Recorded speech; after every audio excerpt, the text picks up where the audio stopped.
It's been just short of 2 full months since the last time we were together in the TueZday Garage. We've got quite a bit to catch up on and quite a bit to prepare for.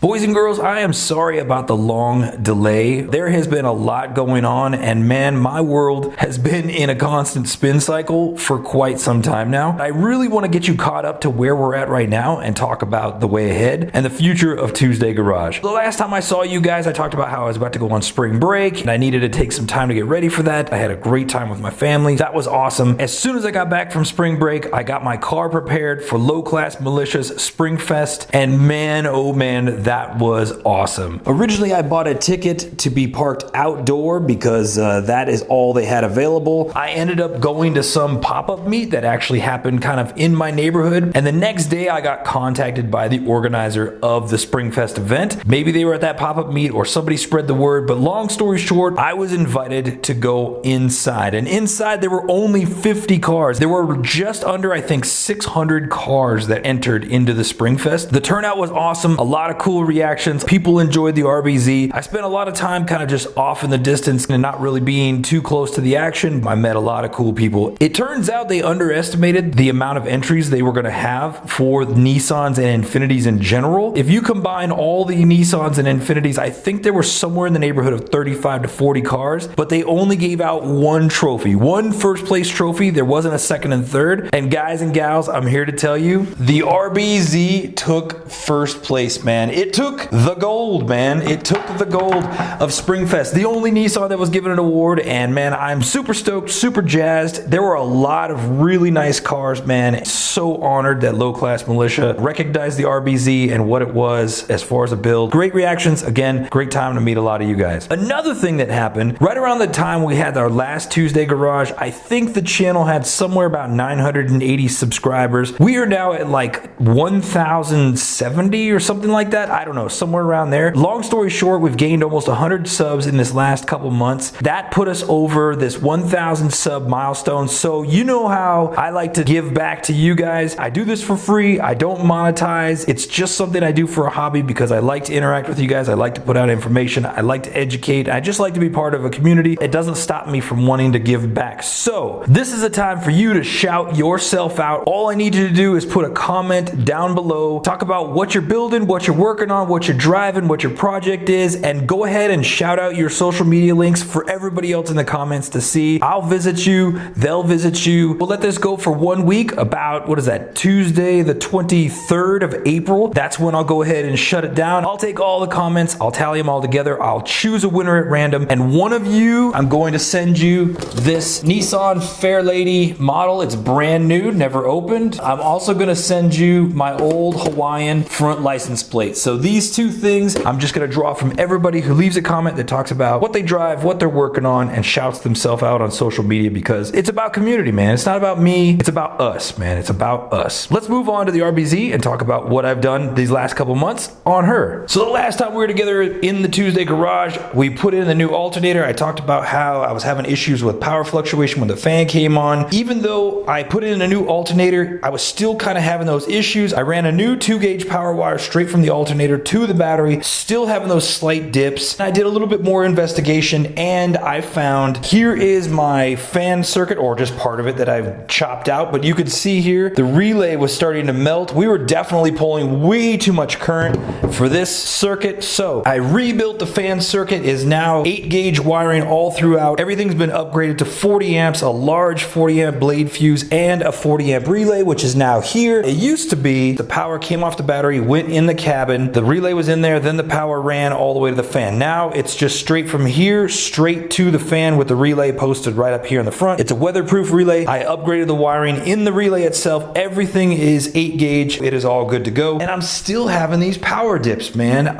Just the very instant moment that the fan kicks on, the car dips in power and then it's immediately gone. I mean, we're talking like not even a second, man. It's so fast, but I can feel it, man. Everything is now up to snuff and up to power with the demands of the circuit that has been installed. So the only thing I can think of now is that my battery just can't withstand that punch and signal that the fan takes when it initially kicks on. I don't know, man. I'm still working through it. It's not causing any grave damage. damage, but yeah, it's a concern. All right, moving on to something else I've done. I have now installed my full set of ID1000s. It is running really good. There's a reason why I didn't want to do that installation on camera, because even though according to the tuner it's more or less plug and play, there's still some things that need to be tweaked, such as cold start, transient throttle, some things like that. The map itself, that's the easy part. It's all the other things. I went ahead and put these new injectors in, man. I spent the better part of 2 weeks every single morning, my very first start of the day before I was headed to school, I'd come out and I'd have the computer on and I'd tweak the map. And then when I was done with school at the end of the day, I'd have the computer hooked up and I'd tweak the map. And for 2 weeks, man, I tweaked the map more and more and more. And I'll tell you what, that first tank of gas, when I was just kind of tweaking and trying to get it tuned in, look at all this freaking carbon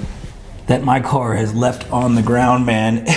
Normally I would get, let's say 270 miles per tank. That first tank of gas, I think I barely got 140 miles. Once I got things kind of perfected, really it had to do with the transient throttle and the cool start enrichment and the coolant compensation map. Once I got that stuff dialed in, now I'm back to getting about 250, 260, and man, she's just running great. I also took time to redo some of my vacuum lines. All the fuel related stuff is on this one, the ECU's on that one back there, and I also installed this Autometer electronic boost gauge, which uses its own map sensor, which is right at the ECU. So we're talking a T-in of like 1 inch. It's super accurate. It's really making a difference. But these new injectors, man, are letting this freaking car eat, and it is making a difference. It's sounding better, and now it truly is time to get prepared to turn up the boost. But I'm still apprehensive because she's a commuter car. She's my daily driver. That gas mileage, it matters. I want her to be a beast. I want her to reach her full potential, but she's still my daily right now, man. And that's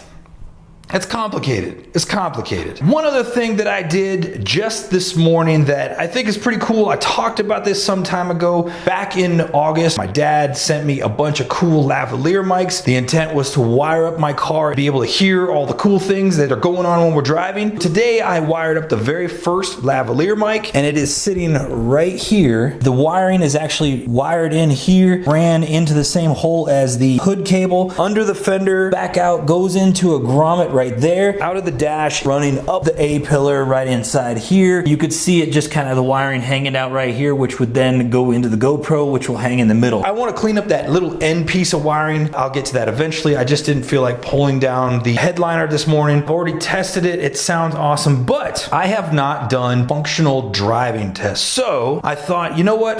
I need to go run some errands. Why don't I get the GoPro hooked up inside, see if we can hear some nice, fun, whooshy choo-choo noises coming from the turbos. Yeah, let's go run a quick errand. And when we get back, there's still a couple more things I want to talk to you about that have to do with the future of TueZday Garage and the future of this channel. One other thing I was just thinking about that I didn't mention that I actually posted up on my Instagram, but guys, the Z now has her front plate once again. The day before Springfest, I still had half a tank of gas. I needed to get rid of a quarter tank, so I decided, you know what, I'm gonna go for a little bit of a drive, and I got pulled over by a state trooper. Turned out to be a really cool guy, actually a super awesome car guy. I think he was just probably pulling me over to check out my car, and cool beans, I'm down with that. We actually ended up popping the hood, having a discussion about just everything. It was actually a cool experience. I believe he actually talked about putting a K-Series engine in his MR2 and actually turboing that, so that is freaking awesome. Long story short, he had to give me a warning because I didn't have my front plate on at the time. I went up 10 minutes out, I turned around, I drove back, and I got pulled over by another state trooper. And as soon as he walked up to my window, I held up my warning. I was like, I just got a warning for my front plate. So if that's what this is about, I got it. And he's like, yeah, well, the law requires me to give you another warning. I have to document me pulling you over. So I got 2 warnings in exactly 40 minutes apart from each other. Guys, I'm not playing around. I like my money. I like it to be in my wallet. And if it's not in my wallet, I like it to be in my car or be in my mouth in the form of food. So yeah, I'm not gonna play around, man. In fact, Funny story, I was driving to school the other day. I saw a state trooper coming up behind me and he was kind of pacing right behind me. And all of a sudden he zipped right ahead of me and then paced in front of me. And I guarantee he was looking me up in the system, saw that I just had warnings for no front plate, and then zipped up in front of me to see if I had my front plate. And then he took off again. So, you know, whatever, man. So it's all good. I'm going to go ahead and fire her up, get a little bit of cold start action, and then we'll go ahead and switch to GoPro inside and pick up the two mics that I've got hooked up.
So I'm back at the house, errands are done, and I just finished reviewing the footage of me just driving just now, and like that mic is pretty close to those air filters, and when they really started sucking, man, it kind of overdrove the sound. I'm gonna try my best to clean it up, but hopefully that was cool. I don't know yet because I haven't done all the editing, but I will have done all the editing because we're here now, which is after then.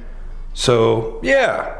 Hopefully it was good. I've had this piece of artwork stashed away for a very, very long time, and I've always wanted to go ahead and get it framed, so I did that. Check this out, man. I love this so much. Oh yeah. It's like a exploded skeleton behind the scenes view of a Z32. Here is the artist.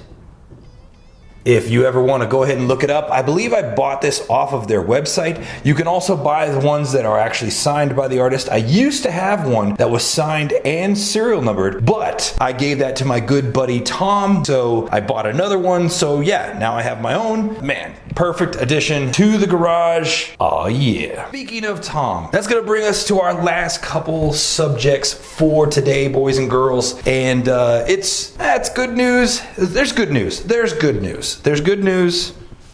It's good news. First, I want to talk about projects. I keep hinting around how there were certain projects that were coming about. One of those projects was a 1997 midnight purple R33 V-Spec that Tom had, and he was willing to sell me. He was going to sell it to me for a really great price, but out of nowhere, he had a guy come along that offered him a price that was just phenomenal, more than he was going to give it to me. And you know what? I'm all about business, man. I'm all about making money. Money's good. Everybody loves money. So, hey, Tom went ahead and sold it. I've also been eyeballing a Nissan GTI R, and I really thought that would be a really freaking awesome, fun project. I found one that was really close to me. Actually, it was located in Dallas, and I just happened to meet a guy. He bought a GTI R from the same place, and he said he actually was going to buy the one I was looking at, but when they did a compression test, all of the cylinders were low, like 20 or 30 PSI low on every cylinder as compared to the one that he ended up buying. So he kind of warded me off against that. I held off, and I just saw the other day that it's been sold. But I'm still looking at getting a Nissan Sunny GTI R. It's just like the Pulsar, but the Sunny is left-hand drive. They're in Europe. You can import cars from Europe. Everybody thinks, oh, I just got to import cars from Japan. but actually you can get cars from Europe too that are over 25 years old and bring them in. That's still the same laws, man. You could still do it. Speaking of Europe, man, some things have happened. As you guys know, I live in Hawaii. I'm here in Texas. I'm in some school to get a master's-like certification that was necessary for my job. It meant a promotion and it meant all kinds of good things for my life. I left my family in Hawaii. They're still doing their thing, what have you and whatnot. In late February-ish, I was able to interview for a job. Very similar to what I do now. And this certification actually kind of put me as a front runner for this job. And I found out in mid-March that I got hired. I got accepted to take this new position and I'm super stoked. So what does that mean? I'm not going back to Hawaii. I accepted a cool job in Europe again. So I'm actually headed to Germany and I will be working in Germany for the unforeseeable future. And that is exciting and amazing. When my time is up here, when I finish this certification, I'm being hired on. I'll start at my new job like towards the end of the summer. Man, I'm freaking stoked. So TueZday Garage, it's going to freaking Europe, man. So what does that mean for the future of TueZday Garage? Well, for one, I have decided I am not taking the RBZ to Europe with me. I contemplated selling, but I'm not selling. I'm going to be putting it in storage and I'm going to tuck it away as a little time capsule nugget for some day to come. Believe you me, we're going to have projects while we're in Europe. Whether they're Euro cars, whether they're Japanese cars, we'll be close to Tom, so we'll have a good plug-in with those JDM goodies, and that's how I'm looking to get that GTIR Sunny. I've already been scoping them out. I've found a few on the market, and I'm pretty stoked about the potential of that type of project. For the rest of the time while I'm still here, there are still some things that I want to do as it pertains to the RBZ. One of the most frequent questions that I still get above any other question is, how much did the swap cost? And you guys know I made a video on it. It outlines every single price, every single cost, and there's a grand total and tally. But you know what, when I look back at that video now, that was a long time ago. In fact, that was before I ever even upgraded the fuel rail. And we've done a lot of stuff since then. So in the next coming weeks, I'm going to be making another how much did it cost video that's going to add up all the remaining costs. Now that our fuel injectors are in, the RBZ is officially Mark II. So it's time to do another walkthrough video, another overview. And guys, I'm not going to be comparing this and that Mark I versus Mark II. I'm just going to do a complete 100% walkthrough of all the eaches and ors as if I'm doing it for the first time. So it'll be a new baseline video of all the things that make up RBZ Mark II. As you guys know, on social media, I've been posting pictures of me working on Ivan's Twin Turbo Z. People are asking me, why am I not putting that on YouTube? Why am I not capturing it? Why am I not making TueZday Garage episodes out of it? Because that project, it's kind of different. It's kind of special. It is really more of an instructional type of endeavor to help teach Ivan way more about his car and about the Z in general. That is why I'm not taping. That's why I'm not making spectacle of that project. You're just gonna see little tidbits here and there, but I guarantee once it starts running, we'll incorporate it a little bit. But for now, that's kind of like my little escape place where I can wrench and I can just do things that, you know, it is what it is. It is what it is. Don't forget the giveaway. Make sure you're leaving that comment about what you drive, what you're working on. Shout yourself out so people can follow you and people can check you out.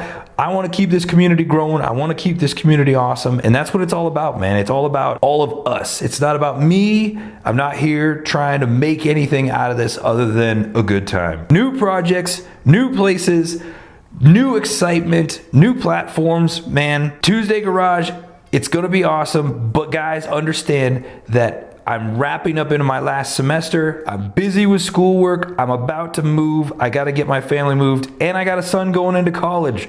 So be sure to always follow me on Instagram as I'm posting little tidbits of things that I'm doing in the meantime. Until next time, ciao a tutti and aloha. Good luck entering yourself into the drawing. We'll talk about it more next week. Bye-bye.